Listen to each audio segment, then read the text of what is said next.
জীবনে কোনোদিন না বলতে পারো? যদি তুমি না বলতে পারো তাহলে জীবনের অর্ধেক সমস্যা এখানেই শেষ করে ফেলেছো।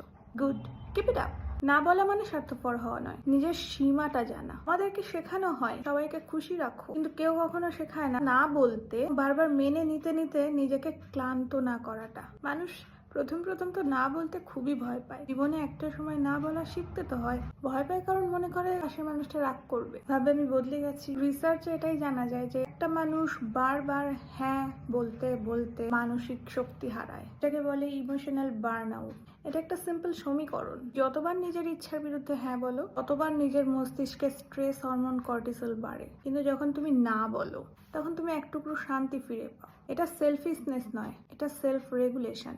না মানে তুমি কাউকে ছোট করছো না, তুমি নিজের সীমানাটা চিনছো। তুমি সবার জন্য নও, ঠিক আছে।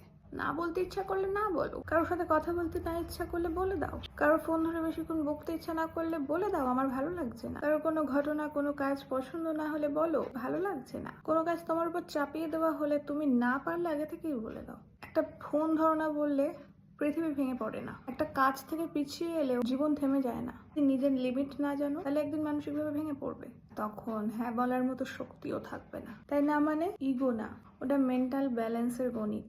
নিজেকে রক্ষা করা মানে কাউকে অপমান করা নয়। তুমি যত না বলতে শেখো তোমার জীবন তত হ্যাঁ বলতে শেখে শান্তিকে।